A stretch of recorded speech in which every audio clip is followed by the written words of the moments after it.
Assalamualaikum warahmatullahi wabarakatuh. Selamat siang dan salam sejahtera bagi kita semua. Terima kasih saya ucapkan kepada Pak Saiful atas waktu yang diberikan untuk saya memaparkan tentang periodisasi sastra dunia. Baik, yang pertama kita perhatikan terlebih dahulu periode sastra dunia. Yang pertama adalah periode klasik pada tahun 2000 sebelum Masehi hingga 0 Masehi. Lalu berikutnya medieval 500 hingga tahun 1500. Berikutnya ada masa periode Renaissance 1550 hingga 1650. Lalu selanjutnya neoklasik tahun 1650 hingga 1800. Periode berikutnya adalah romantisme pada tahun 1800 hingga 1850. Lalu periode Victoria pada tahun 1850 hingga 1900. Berikutnya periode modernisme tahun 1900 hingga 1945. Mohon maaf salah. Lalu yang terakhir postmodernisme 1945-1989. Yang pertama adalah periode klasik ya. Pada periode klasik itu umumnya itu adalah teks sejarah ya. Bukan sastra murni namun banyak menceritakan tentang latar belakang sejarah Mesir kuno, Yunani dan segala macam. Dan biasanya berbentuk tradisi lisan menceritakan tentang mitos-mitos dalam suatu wilayah seperti itu. Banyak dipengaruhi oleh aliran agama fundamentalis dan sering berorientasi pada kehidupan bangsawan atau kerajaan. Contoh karyanya bisa kita lihat di sini ada teks hieroglif pada zaman Mesir kuno yang bisa kita lihat mungkin yang terkenal di piramid ya. Lalu drama Yunani kuno ya. Lalu contohnya ada Homer's Iliad and Odyssey. Periode berikutnya ada periode medieval. Nah, yang di sini biasanya sudah menggunakan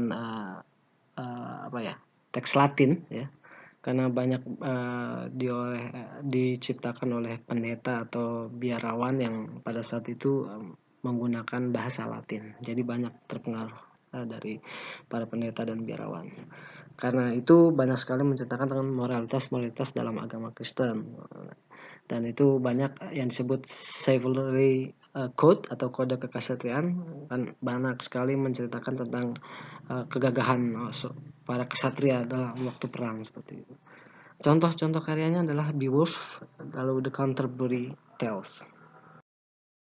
Yang berikutnya adalah periode Renaissance. Nah, ya.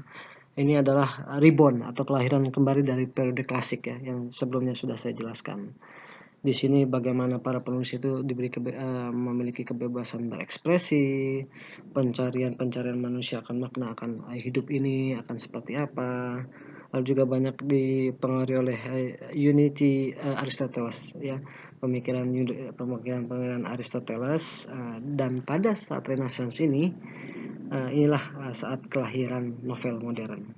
Contoh karyanya adalah ya seperti yang kita tahu naskah drama Shakespeare dan Don Quixote yang merupakan novel modern pada masa Renaissance. Masa berikutnya adalah periode neoklasik ya. Di sini penulisan karya banyak diinfluence atau dipengaruhi oleh sains dalam memahami alam ya.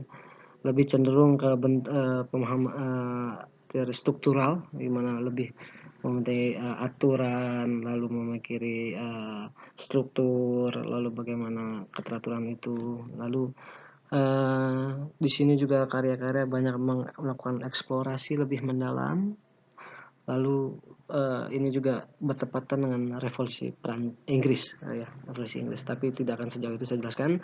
Lalu contoh karya-karyanya drama Prancis, Racine, Molière, dan Corneille. Mungkin mohon maaf Ana kalau pronunciation saya dalam bahasa Prancis kurang bagus.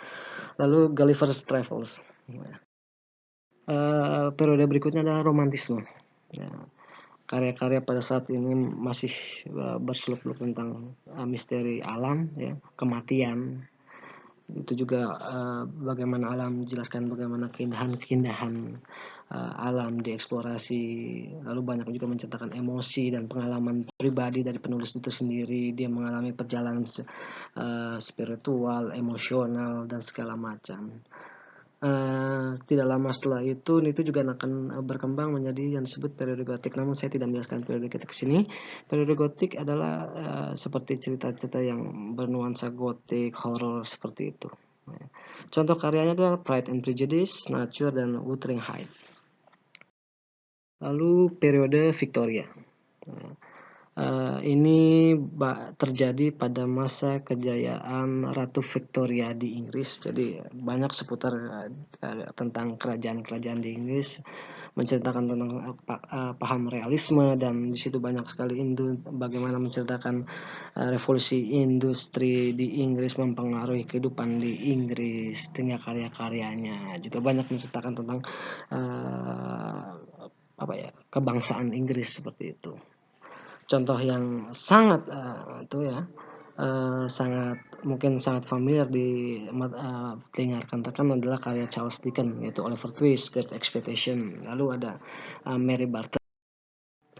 Yang selanjutnya adalah periode modernisme. Itu adalah bagaimana karya itu dijelaskan secara eksperimental praktis, jadi lebih praktis, dilakukan dengan eksperimen praktis dilakukan di situ.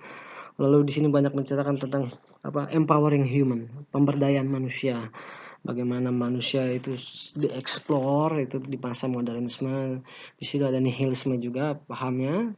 Lalu ada yang menarik di sini adalah penolakan terhadap masa lampau. Artinya mereka ingin pada masa romantisme ingin selalu maju ke depan, tidak mau melihat ke belakang atau mengenang kembali masa lalu. Yang terakhir adalah periode postmodernisme. Di sini yang menarik adalah kebenaran itu tidak ada yang abadi atau tidak ada yang kekal. Maksudnya tidak ada yang kebenaran yang pasti. Ya. Lalu kita harus selalu mengeksplorasi jawaban-jawaban, karena dunia tidak menawarkan sebuah jawaban. Lalu banyak sekali penulisan metafiksional, dan penulis pada masa postmodernisme itu banyak yang istilahnya yang melampaui batas. Ya sudah ada kaidah-kaidah, tapi banyak sekali mereka yang melanggar kaidah itu dan demi mengeksplorasi karya. Mungkin contoh yang sangat dikenal adalah Waiting for Godot, lalu Death of Salesman, dan In the Scene of Lion.